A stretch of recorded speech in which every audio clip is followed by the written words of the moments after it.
Bienvenido a casa DFBC en español. ¡Woo!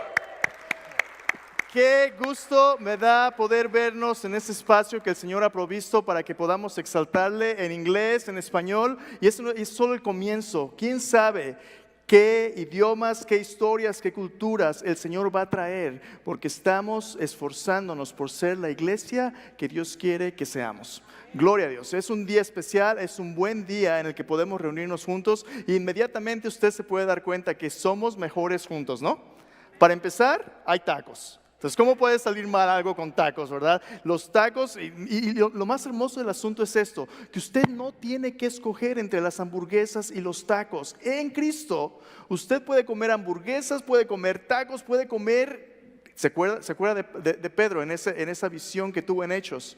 Levántate, Pedro, mata y come, porque lo que Dios ha limpiado, no llames tú inmundo en Cristo, porque el sacrificio de Cristo Jesús, los que antes eran enemigos, ahora han sido reconciliados por la sangre de su pacto. Qué hermoso que nuestra relación en Cristo está basado no en nuestro esfuerzo, sino en lo que Jesucristo ha hecho para rescatarnos del pecado. Así que hoy es el primer paso en la dirección en que somos juntos, somos mejores juntos. Somos mejores juntos porque el Señor está obrando para que a través de la unidad del cuerpo de Cristo todos puedan conocer que en orientaciones culturales. ¿Será posible que aunque estemos en desacuerdo podamos llevárnosla bien? ¿Será posible que nos la podamos llevar bien? ¿Cómo? Tenemos problemas de raza, problemas de inmigración, problemas socioeconómicos. Vivimos en una cultura que a pesar de llamarse el mejor país del mundo está tan dividida y sufre de tantos males.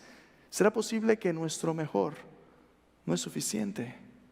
No estamos hablando de dos cosas diferentes. Estamos hablando del mundo, como el mundo vive su vida, y de la obra de Dios a través de su pueblo y de la iglesia. Y lo que este mundo desesperadamente necesita es una iglesia que le muestre al mundo no lo que el mundo puede hacer, sino lo que solamente Dios puede hacer. Estamos dispuestos a ser esa iglesia. Estamos dispuestos a ser la iglesia por la cual Jesucristo oró diciendo: Señor, así como tú me enviaste al mundo, yo los he enviado al mundo para que ellos sean uno, así como tú y yo, Padre, somos uno, para que el mundo crea que tú me enviaste y que los has amado a ellos como a mí también me has amado. Juan capítulo 17, Jesús oró diciendo: y no solamente te pido por estos, sino por aquellos que van a creer en mí por la palabra de ellos, para que todos sean uno, que sean perfectos en unidad. La unidad del cuerpo de Cristo es la mejor evidencia del poder del Evangelio de cambiar a un mundo confundido en un mundo unido. Estamos dispuestos a ser esa iglesia.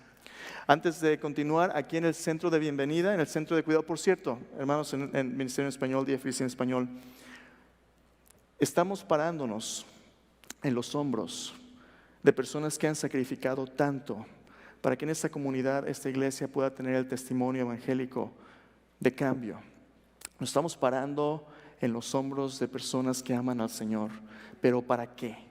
No es para que nos sentemos cómodos y disfrutemos, ¿verdad? Es para que sí disfrutemos lo que Dios ha dado, pero podamos compartirlo con otros. Hermanos, tenemos espacio para 1,100 personas. Ahora con COVID vamos dejándolo en 500. Estamos en descuento. ¿Habrá personas allá afuera que necesiten de Cristo? Dios quiere que cada uno nos multipliquemos y podamos alcanzar a otros para la gloria de Dios y el gozo de aquellos que vienen a conocer a Jesús. El Señor Jesús dijo a sus primeros discípulos: yo los he puesto para que vayan y lleven fruto y su fruto permanezca, para que todo lo que Él pidan al Padre en mi nombre, Él se los dé. Pide que Dios sea glorificado, pide que Dios te use como un instrumento de reconciliación. Los centros que tú ves a la izquierda y derecha aquí en el centro de bienvenida, es nuestro centro de cuidado de la congregación, ese es nuestro centro de bienvenida. Allá afuera vas a ver centros para niños, jóvenes, centro de misiones. Los ves vacíos, ¿verdad? Están vacíos porque esos centros tienen tu nombre. En un futuro, conforme el Señor nos va llamando, hoy nos sentamos y vamos a comer juntos. Pero de aquí en adelante quiero que sepas que Dios te está invitando a unirte a su obra. Va a haber necesidad, hermanos, de hacer muchas cosas. Allá arriba tenemos como 8 personas en el equipo de sonido. Hay otro cuarto que está mezclando el audio para que lo puedas ver en internet. Nuestra página de internet ahora lo va a poder hacer en inglés y en español. Entonces todo eso tiene nombres escritos para que tú te levantes y sirvas. En los días que vienen va a haber bastante oportunidad. Pero te estoy diciendo esto porque en el centro de cuidado aquí a un lado, de cuidado de la congregación, hay una serie de libros en español y en inglés. La parte de la izquierda es en español, son 100 y cacho títulos en español y otros 200 en inglés. Esos libros son gratuitos. Al final del servicio o antes, si vienes temprano, velos, revísalos, llévate un índice y son temas de actualidad que te van a servir a ti a crecer en la vida cristiana, para ti y para que los compartas. Son gratis, así que llévatelos, son para que tú los tengas como un recurso. El día de hoy quiero compartirte de este pequeño libro titulado El perdón de Dios. El perdón de Dios habla acerca de cómo solamente la obra de Cristo es capaz de limpiar nuestro corazón del rencor y la amargura y darnos una nueva oportunidad de vivir basado en la misericordia de Dios, no en el juicio de la humanidad. Entonces, si tú quieres, puedes tomar uno de ellos, están disponibles en el centro de cuidado. Entonces, en un mundo tan dividido, en un mundo tan confuso, ¿cómo podemos ir hacia adelante? Ese otro libro sí está en inglés, pero si quieres verlo después, se titula Walk Church. Habla acerca de cómo confrontar el racismo desde una perspectiva bíblica. Es un buen libro de Eric Mason. Si después quieres revisarlo, está para que tú lo revises allí. Pero ¿cómo le vamos a hacer? ¿Cómo le vamos a hacer para ir hacia adelante? Cuando hablamos de racismo, cuando hablamos de discriminación, de inmigración, todo esto, podemos hablar de ello de una manera intelectual, nada más con ideas.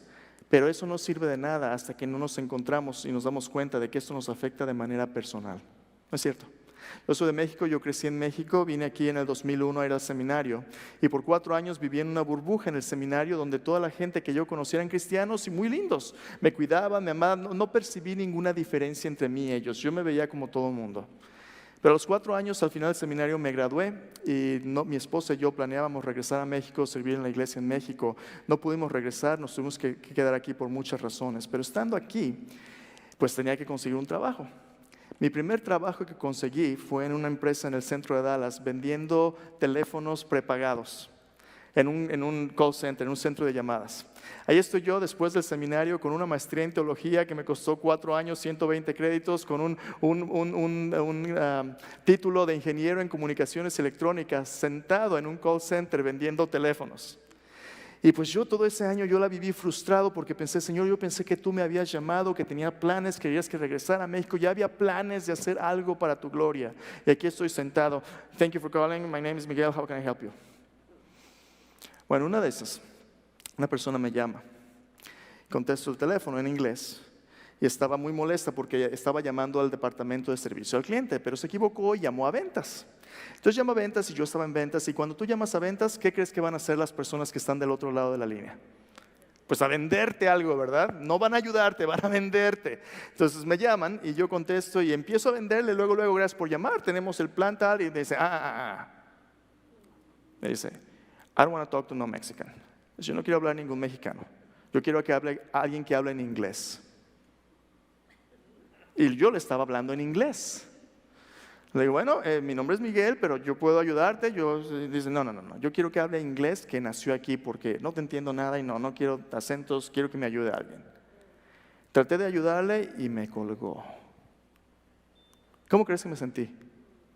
Por primera vez experimenté un tipo de discriminación. No es que no lo hubiera experimentado antes. En México discriminamos de todo. ¿Ustedes se acuerdan, no?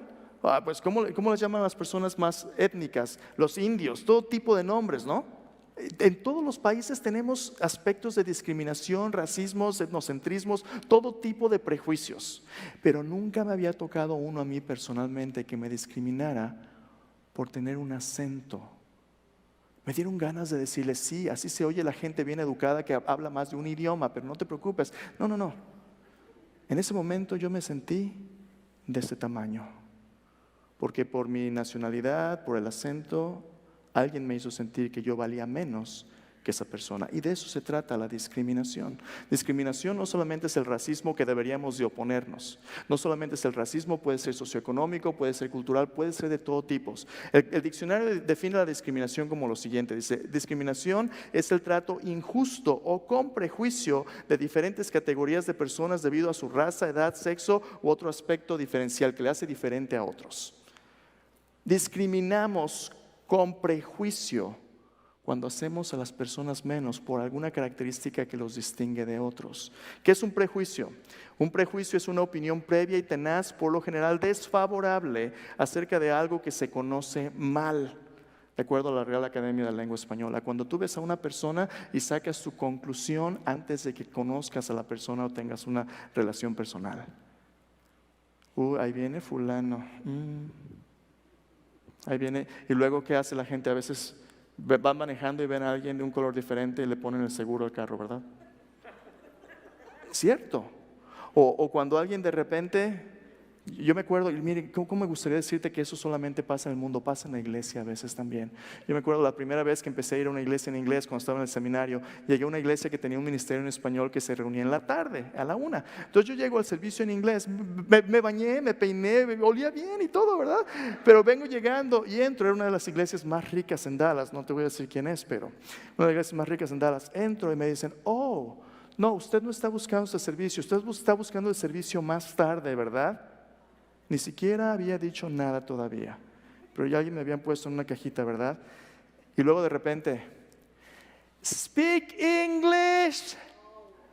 Nomás hablas más fuerte, ¿verdad? Porque así la persona que no habla inglés te va a entender si le subes el volumen. ¿Te ha pasado algo así a veces?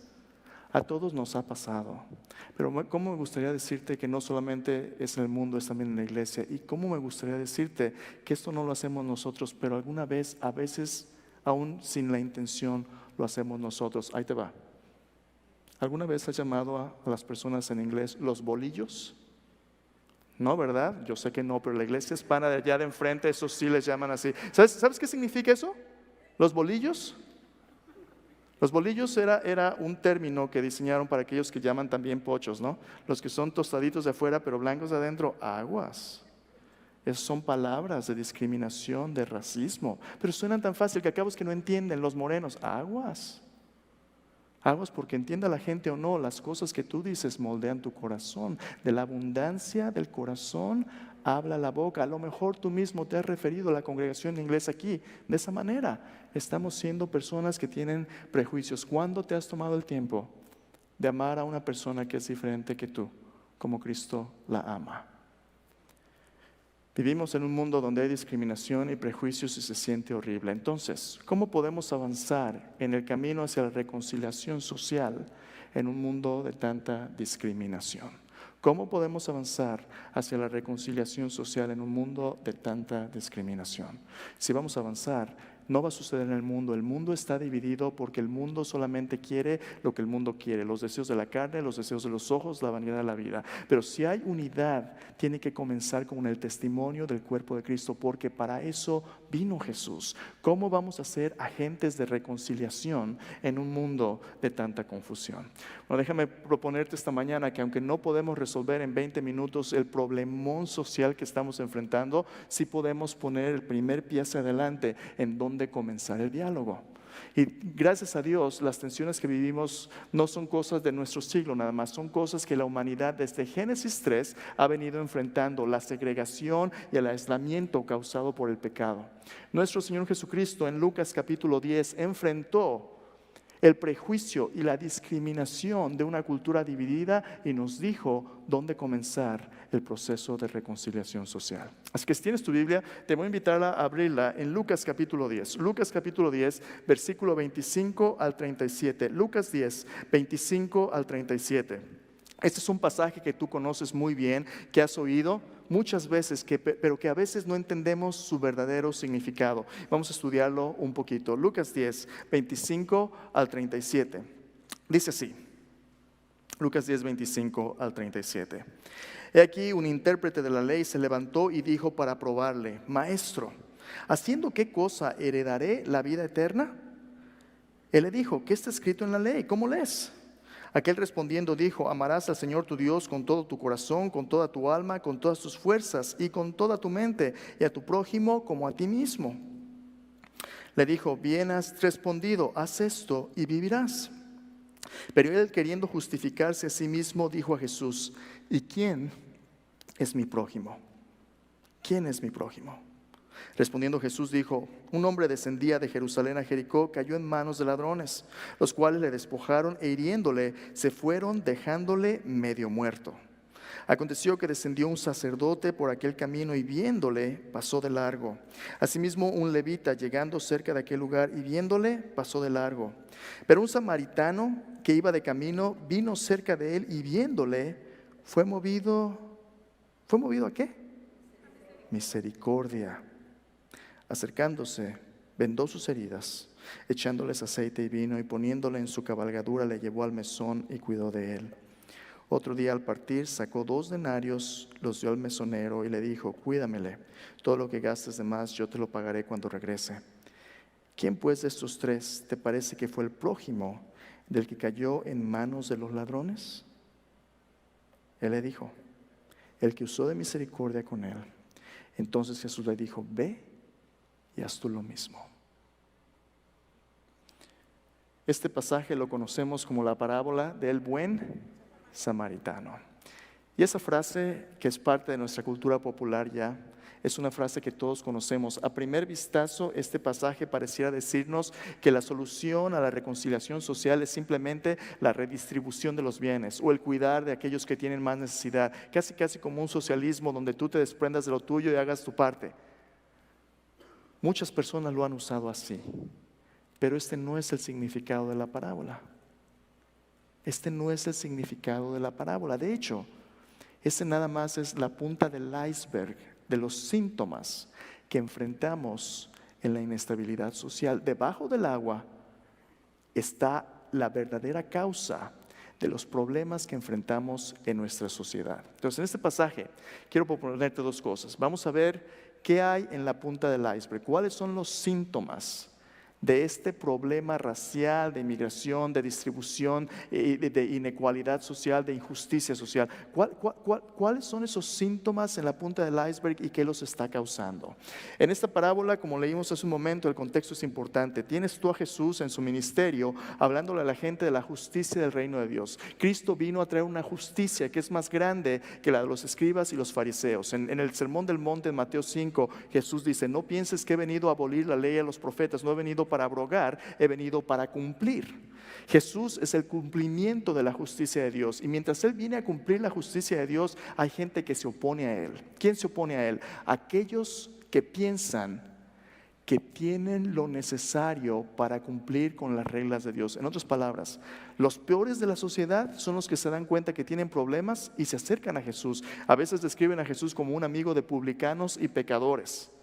La gente en necesidad y en humildad se acercaba a Jesús para que Jesús les diera lo que ellos no podían lograr. Pero otros, los religiosos profesionales, aquellos que estaban en posiciones de poder, irónicamente eran los que se oponían más a Jesús, porque lo que una persona que está en una posición de poder no quiere reconocer es que la verdad está mal y necesita ayuda. En este pasaje, un hombre de ellos, una persona de autoridad, una persona de reputación, dice un intérprete de la ley. Este tipo de personas en el idioma original era como un abogado, una persona que tenía que entender la ley, aplicarla, y tenía también ciertas responsabilidades en el Sanedrín, en el cuerpo oficial de gobierno de los judíos. Y este hombre se para y mira el corazón de esta persona, dice: se levantó y dijo, ¿para qué? Para probarle.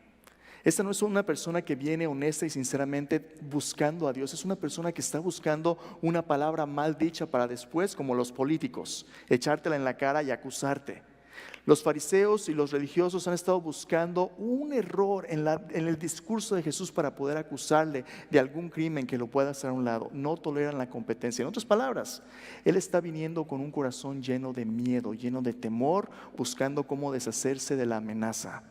Temor es lo que a veces nos motiva a hablar con odio. Si usted recuerda, como ese profeta famoso, Master Yoda, ¿escuchó? ¿Cuál es el camino al dark side, al lado oscuro de la fuerza? El temor lleva a qué? Lleva al enojo. El enojo lleva a qué? Al dolor y al sufrimiento. Cuando usted es una persona que tiene miedo, seguramente usted no es un fan de Star Wars, ¿verdad? No. Si le gustara Guerras de las Galaxias, eso tendría sentido, no se preocupe. Pero el punto es este: Jesús ve a una persona que le percibe a Él como una amenaza. Y este hombre le dice: Señor, ¿qué tengo que hacer para heredar la vida eterna? Jesús le contesta: tú sabes, ¿no? Te sabes la Biblia. Y él contesta con 2 pasajes, Deuteronomio 6:4 y Levítico 19:18. Y le dice: ama al Señor tu Dios con todo tu corazón, con toda tu alma, con toda tu mente, con todas tus fuerzas, y a tu prójimo como a ti mismo. Jesús le dice: bien hecho, haz esto y vivirás. Si tú le preguntaras esto a Jesús, ¿qué crees tú que le deberías haber dicho tú a Jesús? Déjame hacerte esta pregunta honestamente. ¿Amas tú a Dios con todo tu corazón, con toda tu alma, con toda tu mente, con todas tus fuerzas? ¿Y amas tú a tu prójimo como a ti mismo? Si somos honestos, nos falta, ¿no? Pero mira lo que este hombre le contesta a Jesús. En lugar de reconocer humildemente su necesidad, le dice a Jesús: ¿y quién es mi prójimo? ¿Por qué? Porque como el versículo 28 nos dice, bien respondió versículo 29 nos dice, pero él, queriendo justificarse a sí mismo, dijo Jesús: ¿y quién es mi prójimo? Queriendo quedar bien, queriendo presentarse a sí mismo como una persona justa, busca la manera de discriminar otra vez a aquellos que no son como él, aquellos que no están en una posición de poder. Y está diciendo él: ¿quién es mi prójimo? Los rabís tenían un debate acerca de a quién deberían de amar los judíos. Y la conclusión era: debes de amar a tu prójimo y aborrecer a tu enemigo. Por eso en Mateo capítulo 5, en el sermón del monte, Jesús dice: oísteis que fue dicho, amarás a tu prójimo y aborrecerás a tu enemigo. Pero yo les digo, amen a sus enemigos, amen a los que los ultrajan y los persiguen, oren por ellos, para que sean hijos de su Padre. Porque Él hace salir su sol sobre justos e injustos, para que sean perfectos como Él. Este hombre era una persona que, escúchame bien, sabía todas las palabras correctas, pero tenía el corazón incorrecto.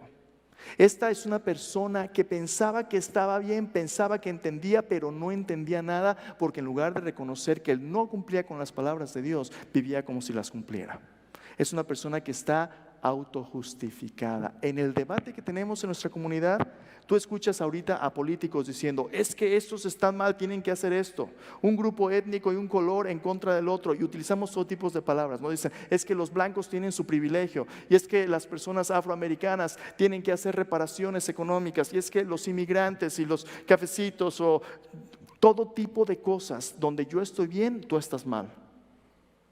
Cuando la realidad es esta: todos nosotros le hemos fallado a Dios, pero no queremos reconocerlos.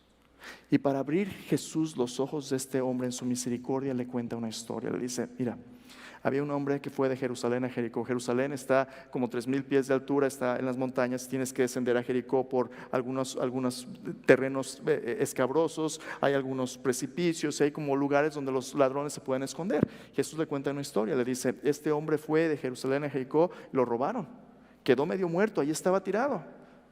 Y de repente empieza a pasar gente. 3 personas pasan. Primero un sacerdote. Ahí va el pastor Robert. No es cierto, Robert, no es cierto. Robert está bien. Robert lo hubiera hecho. Pero va un pastor, ¿verdad? Ahí va un pastor y pasa por ahí, lo ve y dice: no, sabes que yo tengo que dirigir al culto y voy tarde, Comper, no, tengo un llamado de Dios.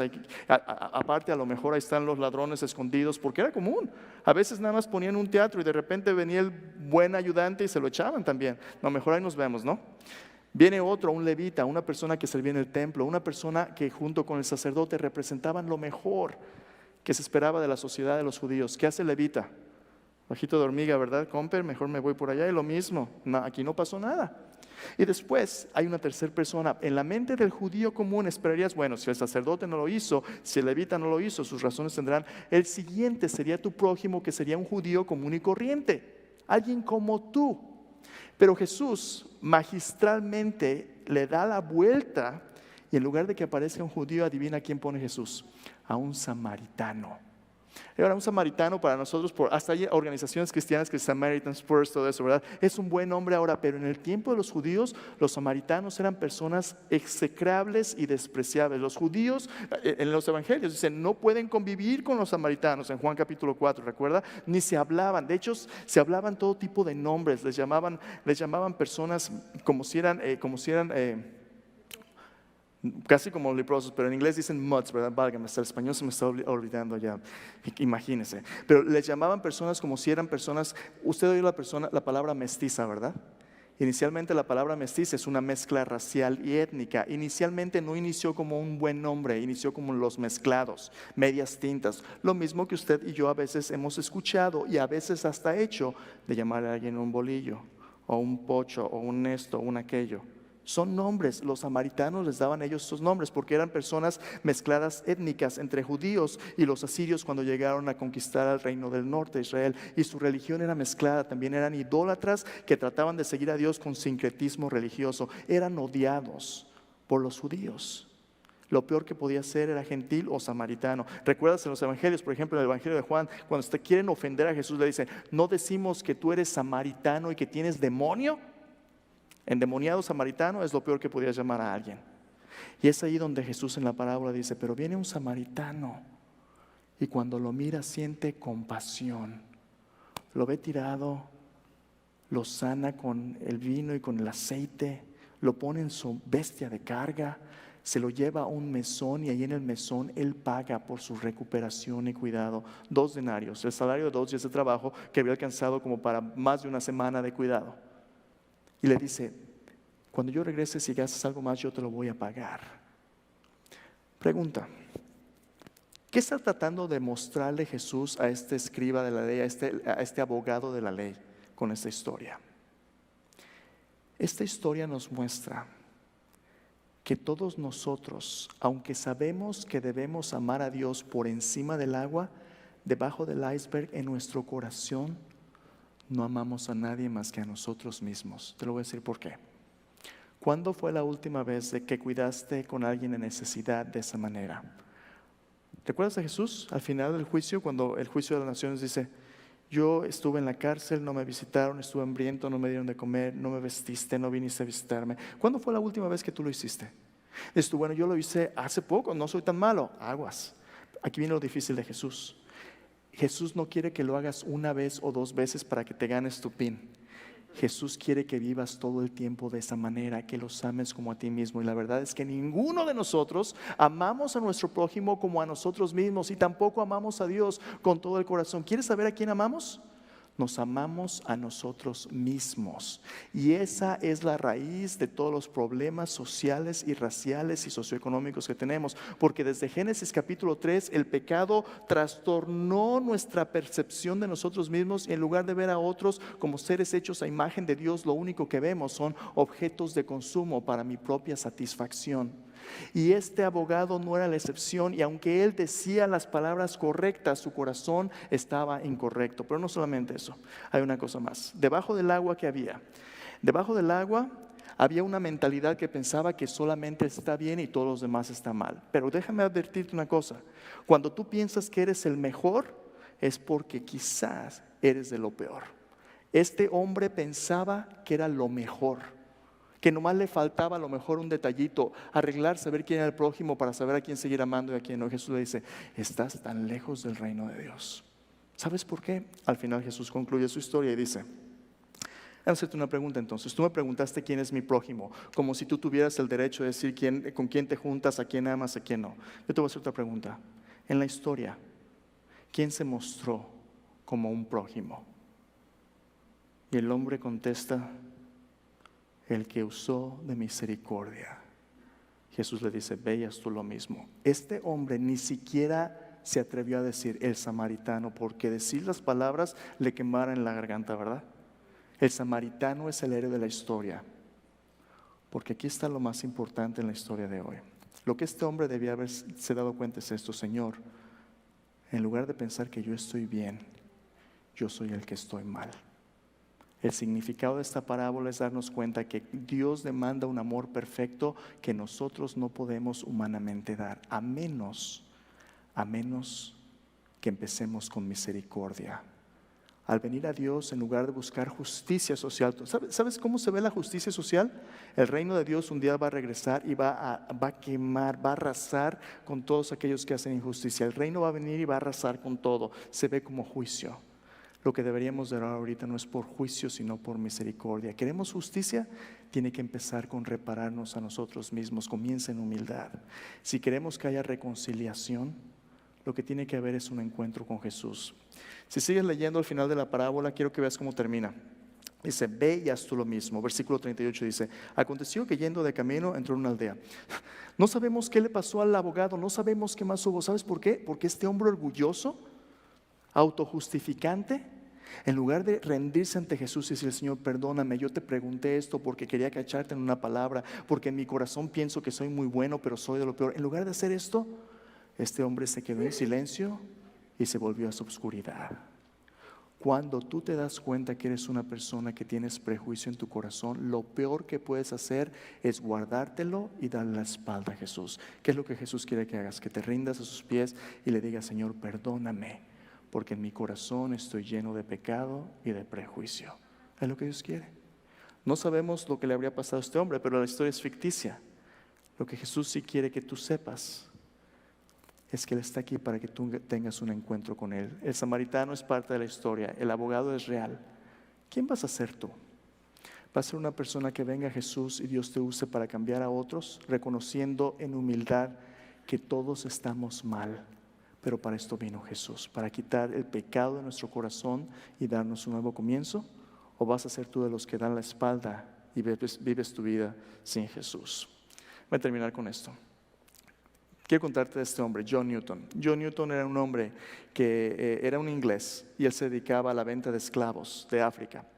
Él lo secuestraron cuando era joven en un barco y pasó cosas espantosas. A veces lo trataron como esclavo, cosas espantosas. Pero después, en lugar de cambiar, él se volvió el dueño de un barco de esclavos y los vendía.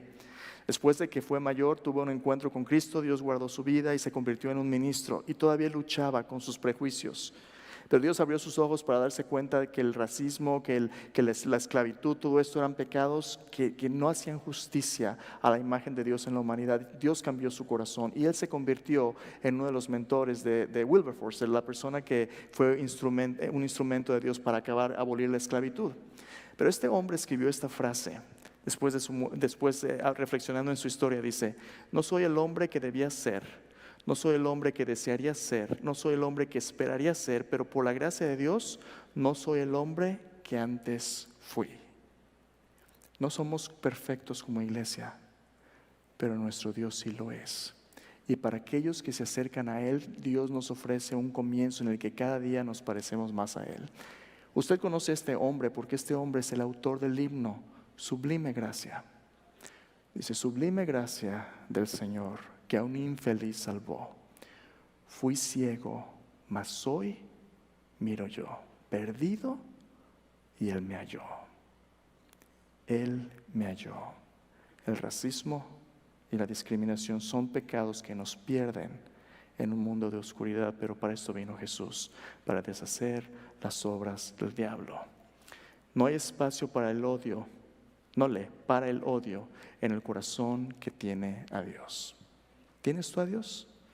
Ese es el antídoto para la discriminación. Si estamos buscando un siguiente paso en reconciliación social, comienza aquí, en la presencia de Dios. Hermanos de DFBC en español, bienvenidos. Que el Señor los use como un instrumento de reconciliación en un mundo de discriminación. Oremos. Al continuar adorando y viniendo al Señor, ahí en tu lugar, mientras tú oras, ¿tienes algún prejuicio en tu corazón? Simplemente cambiarnos de cuarto a veces parece tan gran reto. Pero hermanos, en la perspectiva de Cristo es el amor de Cristo que vence todo obstáculo y toda barrera. Como iglesia tenemos que mostrar cómo se ve nuestro amor en Cristo. Y lo vamos a hacer sirviendo, lo vamos a hacer alcanzando, a veces llorando, aguantándonos. Lo vamos a hacer comenzando con misericordia. Ten misericordia de otros y busca la misericordia de Dios. Dile: Señor, ven en tu lugar. A lo mejor alguien te ha lastimado y discriminado.